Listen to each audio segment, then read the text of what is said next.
Goeiedag. Vandag lees ons Matteus 2, vers 1 tot 23. En dit handel oor die besoek uit die ooste, die 3 wyse manne en Herodes. Maar net voordat ons lees, eers 'n gedagte oor koning Herodes. Wie was koning Herodes? Koning Herodes in Matteus 2 is dikwels na verwys as Herodes die Grote. Hy was die Romeinse kliënt koning van Judea tydens die geboorte van Jesus. Hy was 'n komplekse figuur, bekend vir sy kolossale bouprojekte, soos die Tweede Tempel in Jerusalem, maar ook vir sy uiterste paranoia, wreedheid en meedoenlose regering. Hy was 'n moordenaar wat op lyke kon trap sonder om 'n oog te knip, sonder enige gewetenswroeging. Sy paranoia was wel bekend, aangesien hy voorheen sommer sy familielede en ander wat hy as mededingers beskou het, se muur laat vermoor het. Nadat die wyse manne deur God gewaarsku in 'n droom nie na hom teruggekeer het nie, het hierdie koning Herodes woedend geword. Hy het die slagting van alle seentjies van 2 jaar oud en jonger in Bethlehem en die omliggende gebied beveel. Maak hulle dood. Alle kinders onder 2 jaar, alle seentjies onder 2 jaar, maak hulle dood. Herodes se optrede in Matteus 2 beklemtoon sy desperate magsbesef en dien as 'n skrille kontras met die nederige aankoms van Jesus wat profeseë vervul, selfs te midde van vyhandigheid. Nou, met dit gesê, let nou op 'n paar belangrike aspekte van Herodes se reaksie in hierdie gedeelte wat ons gaan lees. Byvoorbeeld, ons sal vrees vir magsverlies sien. En 2, ons sal minagting vir menslike lewens sien. En 3, ons sal moord op onskuldige, weerlose baba kinders sien. En 4, Herodes se misleiding en manipulasie. Nou kom ons hoor self wat Matteus nou vir ons te sê het, hier in Matteus 2, vanaf vers 1. Vers 1. Jesus is in Bethlehem in Judea gebore, tydens die regering van koning Herodes. Na Jesus se geboorte het daar sterrekykers uit die ooste in Jerusalem aangekom en gevra, waar is hy? Dis nou Jesus, nee, waar is hy, wat as koning van die Jode gebore is? Ons het sy ster sien opkom, en ons het gekom om aan hom, Jesus, hulde te wys. Toe die koning Herodes hiervan hoor, was hy en die hele Jerusalem saam met hom ewig ontsteld. Hy het toe die priesterhoofde en die skrifgeleerdes van die volk bymekaar geroep en hulle uitgevra oor waar die Christus gebore sou word. En hulle het hom geantwoord, in Bethlehem, in Judea, want so is dit deur 'n profeet geskrywe. En jy, Bethlehem, gebied van Juda, jy is beslis nie die kleinste onder die leiers van Juda nie. Uit jou sal 'n leier voortkom, wat vir my volk Israel 'n herder sal wees. Daarna het Herodes die sterrekykers in die geheim ontbied, en noukeurig by hulle vasgestel, wanneer die ster verskyn het. Hy het hulle na Bethlehem toegestuur met die woorde, gaan doen noukeurig ondersoek na die kindjie, en as julle hom, die kindjie, kry, laat my weet, sodat ek ook aan hom hulde kan bewys.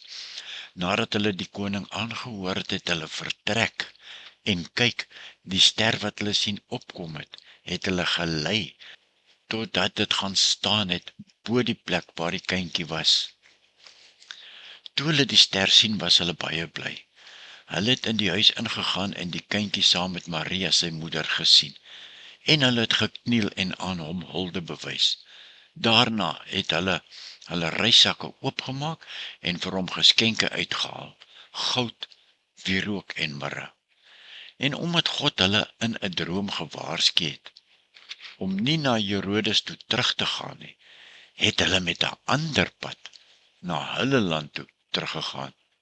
Nadat hulle vertrek het, het daar 'n engel van die Here in 'n droom aan Josef verskyn en gesê: "Staan op, neem die kindjie en sy moeder en vlug na Egipte toe en bly daar totdat ek vir jou sê om terug te kom, want Herodes is van plan om die kindjie te soek en hom dood te maak." Kan jy sien hoe waarsku God sy kinders, nê?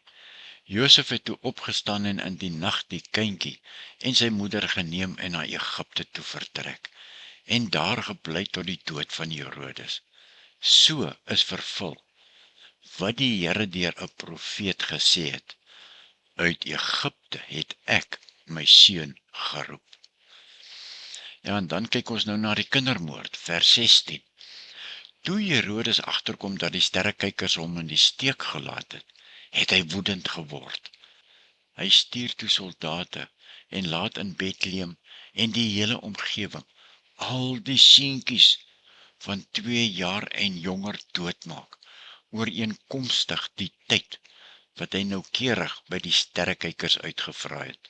Toe is die woord vervul wat die Here deur die profeet Jeremia gesê het: "'n gekerm word op Rama gehoor, 'n gehuil en groot gejammer.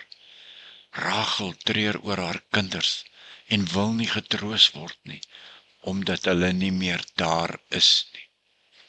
Na die dood van Herodes verskyn daar 'n engel van die Here in 'n droom aan Josef in Egipte en sê: "Staan op, neem die kindjie en sy moeder en gaan terug na die land van Israel toe, want die mense wat die kindjie se lewe gesoek het, is dood." Josef het toe opgestaan, die kindjie en sy moeder geneem en na die land van Israel toe teruggegaan. Toe hy egter verneem dat Archelaus in die plek van sy vader Herodes oor Judea regeer, was Josef bang om daarheen te gaan. Nadat God hom in 'n droom 'n aanwysing gegee het, is hy na die landstreek Galilea toe. Vers 23. Daar aangekom, het hy gaan woon in 'n dorp met die naam Nasaret, en so is vervul wat deur die profete gesê is: "Hy sal Nasareëner genoem word." Nou, kom ons kyk net vlugtig na die kernpunte in hierdie gedeelte wat ons nou gelees het, net om dit dieper te laat insak, né?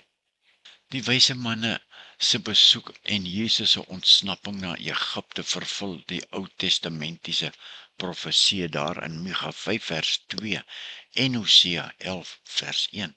Josef se drome en die wyse manne se gehoorsaamheid verseker Jesus se veiligheid. God se plan seëvier ten spyte van al die menslike planne.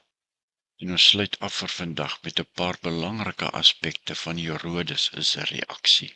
Hier's 2 gedagtes om te oordink. Wat leer die wyse manne se reaksie op Jesus se geboorte ons oor geloof en die soeke na God? En die tweede een is, hoe weerspieël Herodes in Matteus se reaksie die wêreld se houding teenoor God se planne? Hulle voorland is die hel en nie die koninkryk van God nie.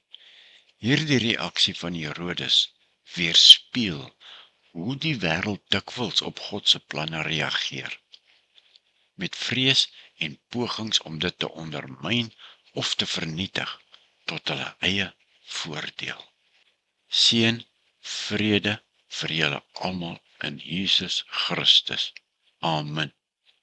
Ons lees môre verder.